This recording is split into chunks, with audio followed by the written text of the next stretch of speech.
आ- पण आता सजेचा दुसरा अंमल चालू झाला होता. सजा होती जबान काटायची.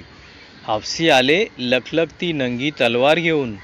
पण संभाजीचं तोंड बंद, जीभ छाटणार कशी. मग हापसी पुढे आले, जबडा उघडायची कोशिश करू लागले, पण जबडा उघडेना. मग दोघांनी कानावर दाबून जोर दिला, प्रचंड दाब दिला, प्रचंड दाब, पण उघडेना जबडा. मग एकाने मस्तकावर प्रहार केला, पण जबडा उघडेना.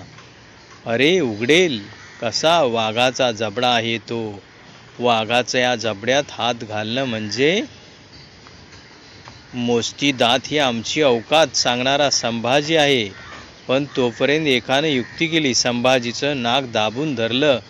श्वासासाठी जीव गलबलला, तळमळला. श्वासासाठी होठ हलले, जीभ लवलवली आणि त्या संधीचा घेतला. शी घुसली आत, सांडशीत पकडली जीभ आणि ओढली बाहेर. नंगी तलवार लखलखती, सपासप तोंडातनं ओघळलं नुसतं लालबुंद रक्त. जीभ पडली होती समोरच वळवळत, ती सुद्धा तयार नव्हती. संभाजी राजापासून पोरकं व्हायचं. अरे अरे रे, ज्या जिभेनं उमटवले जगदंब जगदंब चे बोल, ज्या जिभेनं दिली किलकारी हर हर महादेवची, ज्या जिभेनं केला सागर जागर जय भवानीचा.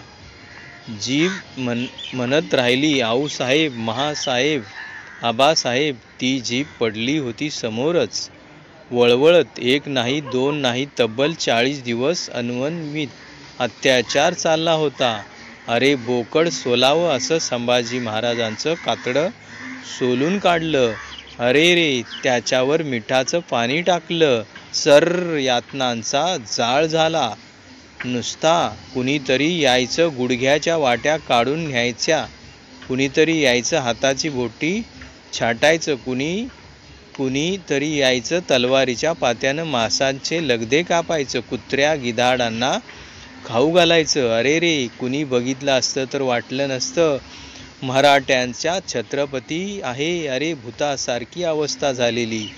आणि एवढं सगळं होऊन सुद्धा आपला सर्जा राजा सोसत राहिला, सहन करत राहिला. का? आपण शिवछत्रपतीचे पुत्र आहोत. त्या अस्मितेसाठी, स्वराज्यासाठी, राष्ट्र धर्मासाठी सहन करत राहिला 40 दिवस.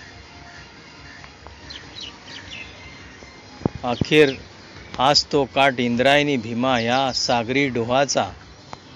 जय शंभूराजे. अखेर उगवली फाल्गुनी वद्य अमावस्या 11 मार्च 1689. औरंगजेबाची अखेरची सजा.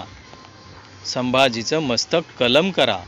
आणि संभाजीचं मस्तक छाटलं गेलं, भाल्याच्या फाळाला अडकवलं गेलं. आणि गुढीपाडव्याचं ह्या आदल्या दिवशी महाराष्ट्रात संभाजी महाराजांच्या मस्तकाची गुढी उभारली. निघाली वाजत गाजत आली इंद्रायणी भीमेच्या तीरावर. त्या रेतीत रोवला गेला तो भाल्याचा फाळ आणि मस्तकानं रक्ताचा एक थेंब पडला इंद्रायणी भीमेच्या पात्रात आणि थरारली इंद्रायणी भीमा. अरे रे, ह्याच इंद्रायणी भीमेनं पाहिलं होतं ते शौर्य, ते धाडस, ते साहस, तोच पराक्रम, ती ज्वाला ज्वलन, तेजसनिष्ठा, तेच धैर्य, तो संयम, मानवी जीवनाच्या चिरंतन तत्वाशी जुळलेलं संभाजी महाराजांचं ज्ञानानं ती इंद्रायणी आणि भीमा संभाजी महाराजांच्या मस्तकाकडं तिरक्या माना करून आसवं ढाळू लागली. गेली 350 वर्ष झाली. इंद्रायणी भीमा अजूनही रडतेच. सांगते खरा सर्जा संभाजी राजा अजून कळलाच नाही लोकांना. शिवाजी महाराजांनी सांगितलं कसं जगावं आणि कसं मरावं.